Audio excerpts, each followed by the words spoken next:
madaxweynaha qaranka Soomaaliland mudane Muuse Biixi Cabdi oo safar shaqo ugu maqnaa dalka Itoobiya caasimadiisa Addis Ababa ayaa intii aanu ka soo dhoofin wadankaasi waxa uu kulan kula qaatay hoteelka uu ka deganaa Addis Ababa orodyaanka caanka ee u dhashay Soomaaliland una orda wadanka Britain adduunyadana looga yaqaano Mo Farah kulankaasi ay wada yeesheen madaxweynaha jamhuuriyadda Soomaaliland mudane Muuse Biixi Cabdi iyo Mo Farah waxa ay ka wada hadleen sidii dhalinyarada Soomaaliland loogu dhiirigelin lahaa arrimaha isboortiga Mo Farahna khibradiisa ciyaaraha uga faa'iideyn lahaa da'yarta Soomaaliland ee jecel arrimaha ciyaaraha iyo orodada waxa kale oo xusid mudnayd in madaxweynaha jamhuuriyadda Soomaaliland iyo Mo Farah ay wada sameeyaan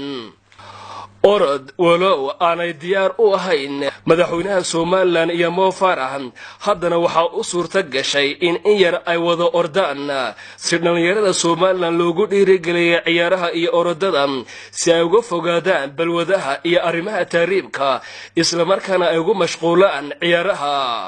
yarta jecel orodaduna ay ugu daydaan Mohamed Farah isla markaana ay ka gaadhaan darajada uu ka gaadhay orodada Mo Farah oo warbaahinta qaranka Soomaaliland ay wax ka weydiisay dareenkiisa ku aadan kulanka uu la qaatay madaxweynaha Soomaaliland ayaa waxa uu kaga jawaabay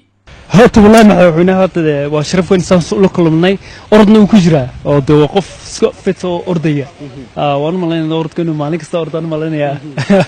socodkiisa kale talaabadiisa ka arkaysa sidoo fudud yahay marka waxa u baahan tahay saan kale ku dadaalno dhalinyarada u dadaano wadanka joogna Soomaaliland meel kasta joogan sidee ugu soo saar lahayn next Mo Farah kelmadda ugu dambaysan ku weydiinaya waxa tahay inuu dhashay Soomaaliland una orday wadanka Britain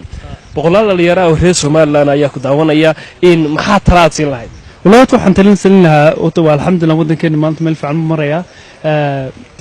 amba chance kan ka faa'iideystay adduunka ku tagay waa Europe stage jirban ku tagay marka chance wana opportunity way leedahay wana caawino gacan qabano xagga sportiga noqoto hada role model noqoto qalabkii iyo alaabtiin ku caawino ayna ay ku dadaalaan maanta qof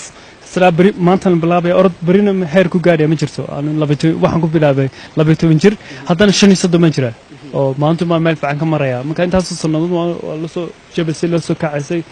mar baa jirtay si fiican u ordin waana ku dadaashay Ahmed Saki Daahir Xasan iyo Ibrahim Abdiqaadir Ibrahim Eagle warbaahinta qaranka Soomaaliland caasimadda wadanka Itoobiya ee Addis Ababa